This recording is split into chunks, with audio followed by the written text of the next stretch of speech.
Mister plankton का episode 2 है जो की कहानी से शुरू होता है। उसके माता पिता ने उसे लंबे संघर्ष के बाद जन्म दिया और आखिरकार उसके पिता के कैंसर से ठीक होने के बाद आईवीएफ के जरिए हेजो का जन्म हुआ। हेजो को बहुत प्यार किया जाता था। हालांकि 8 साल की उम्र में उसकी दुनिया तब बिखर गई जब उसके माता पिता को पता चला कि क्लिनिक ने गलती की है और हेजो वास्तव में उसके पिता की बायोलॉजिकल सन नहीं है। दोनों माता पिता ने उसे अस्वीकार कर दिया और कुछ समय तक ये सब सहने के बाद हेजो अंततः भाग गया। हेजो क्लिनिक में मरीजों को अपनी कहानी बताता है।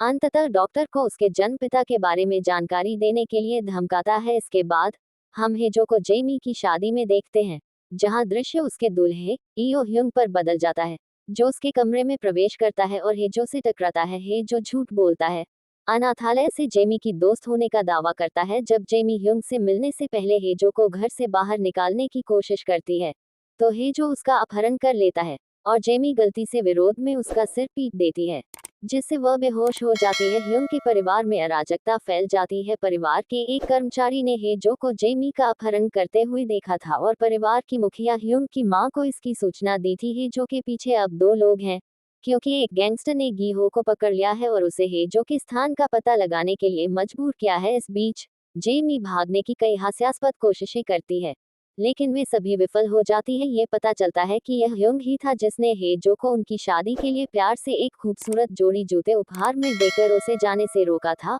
और जेमी ने उससे वादा किया था कि अगर वह कभी भागने की कोशिश करेगी तो वह उसे ढूंढ लेगा। हेजो और जेमी कपड़े बदलने के लिए एक खाली शहर में पहुंचते हैं, जहां जेमी दुकान के मालिक के फोन का इस्तेमाल करके ह्युंग से संपर्क करने की कोशिश करती है। बाद में हम पाते हैं कि उसने ह्युंग को अपने स्थान के साथ एक वॉइस मैसेज सफलतापूर्वक भेजा है और ह्युंग अपने परिवार को बताए बिना उसे खोजने निकल पड़ता है। जेमी और हेजो फिर एक रेस्तरां में खाना खाते हैं, जहां हेजो चुपके से मालिक के बालों का एक कतरा तोड़ता है और उसे अपने संदिग्ध संपर्कों के जरिए पैटर्निटी टेस्टिंग के लिए भेजता है। बाद में हेजो को एहसास होता है कि उसने अपना बटुआ खो दिया है और मालिक से पूछता है कि क्या वे रात बिता सकते हैं। वे मुफ्त में एक कमरा सुरक्षित करने में सक्षम हैं। जब वे बात करते हैं तो चीजें अजीब हो जाती हैं जब जेमी बताती है कि वह एक बार हेजो के साथ रहना चाहती थी। जब हेजो सो जाता है तो जेमी भागने की कोशिश करती है, लेकिन एपिसोड खत्म होने पर उसे नींद में मत जाओ कहते हुए सुनती है।